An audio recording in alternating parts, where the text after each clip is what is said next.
like I just like to like I look at it where it's just like I'm in the season of planting seed and I'm gonna see my flower grow.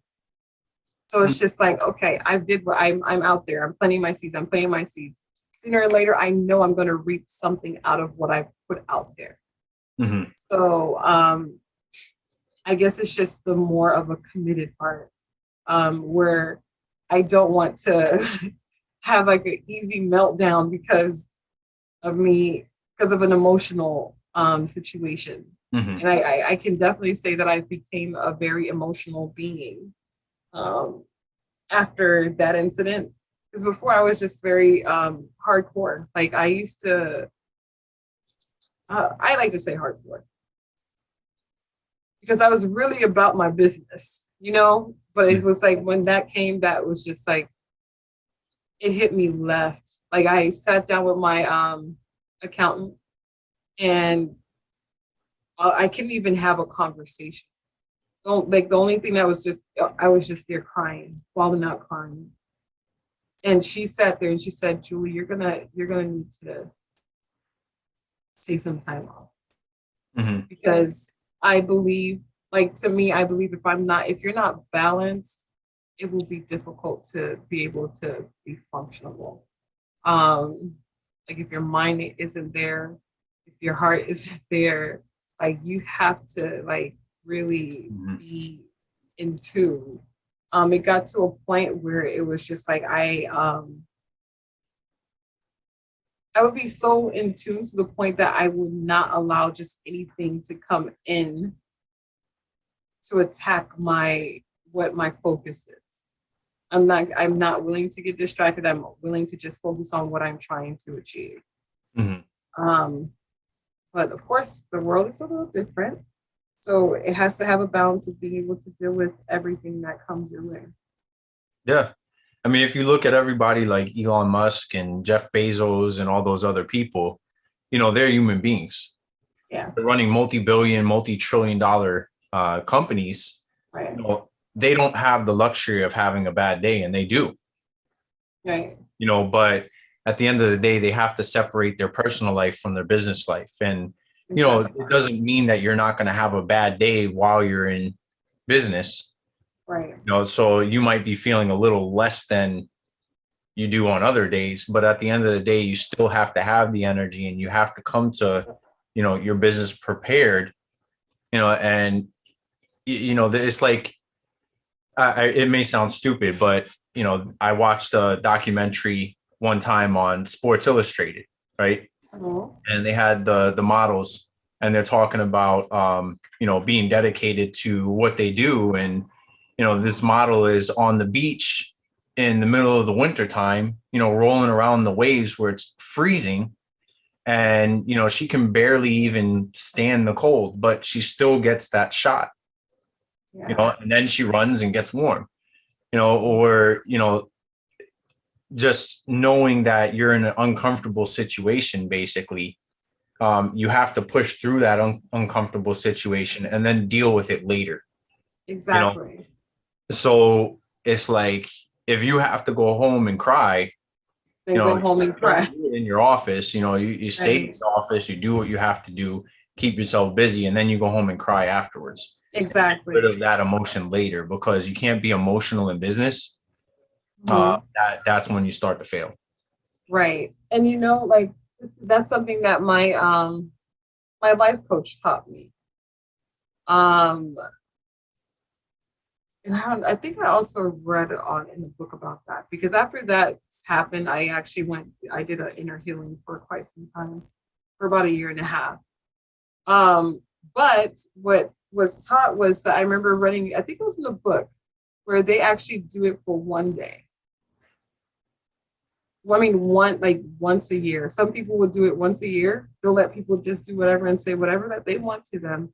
But on that one day out the year, they'll use that time to take to themselves, where it's just like they would just cry out and just have that meltdown or whatever that way.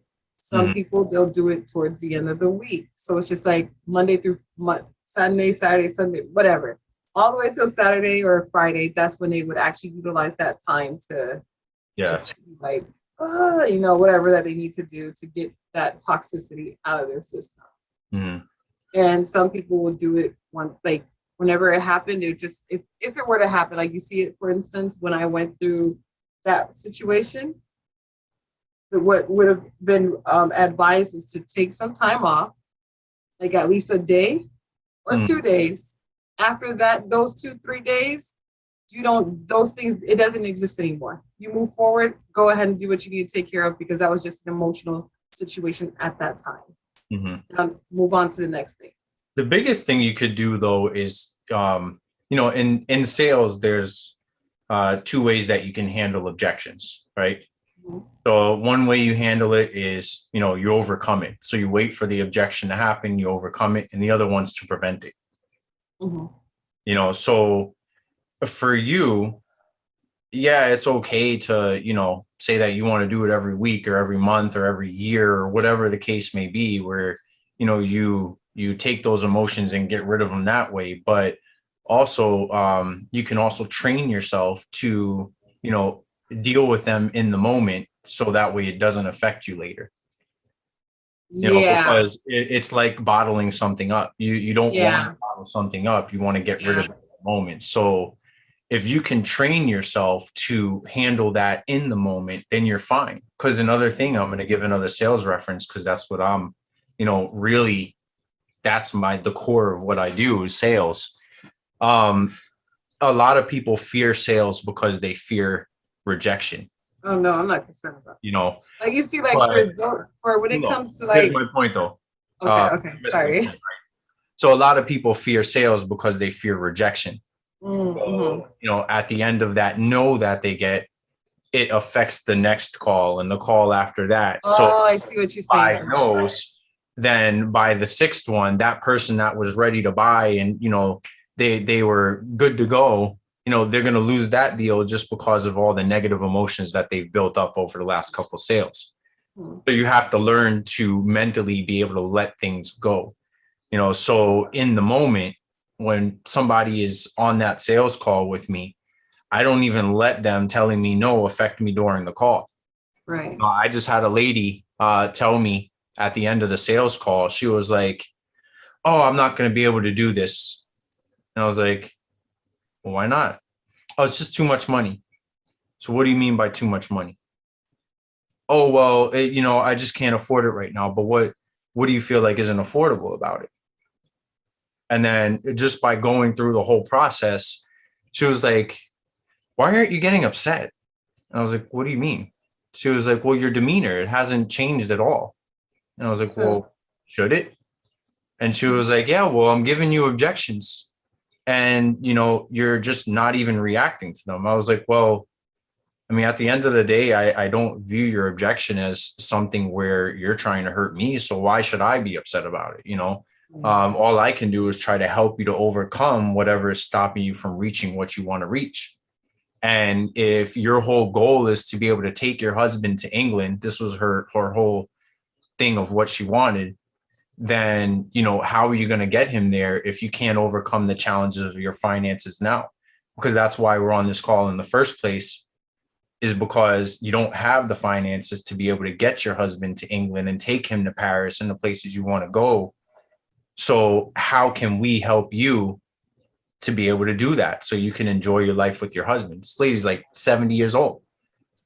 I was like, "You're not getting any younger. So, how much more time do you think you have to change your situation?" And, she ended up applying for financing. She tried to borrow money from other people and everything else. Unfortunately, I wasn't able to help her, but I helped her overcome that ejection to the point where she tried to change her situation. Exactly. But if I got emotional in the moment, she never would have gave me the opportunity to try to help her. So in sales, it's even more important to control your emotions, because that could be the difference of you being able to help somebody when you actually want to, because you could have the best intentions in the world. But at the end of the day, if you're getting upset and angry and emotional on the call, they're going to see that and then be like, "Oh, this person just wants to sell me, you know? Mhm. So it's the same thing. You have to train yourself to be able to handle things in the moment So that way, no matter what comes up, your mind is always going to be clear to make the right decisions and the right choices at that time. Does that make sense? Yes, it does. So, yeah, you could take that year of the week, but why? When you Yeah. can handle it in the moment, so you're Right. not stressed out at the end of the week. Exactly. So, but that would be my advice. I'm going to send you in an email. I have 3 worksheets that I made. One's about the why, one's about the ghost, and then how to implement both of them together to, help you to be successful, because that's the first thing. Before putting systems together and getting clients and all this other stuff, which I know you're already there, part way, but knowing why that you're doing what you're doing and how to avoid failing at it is going to be more important than anything, because those situations are going to come up, and just because you're a realtor don't mean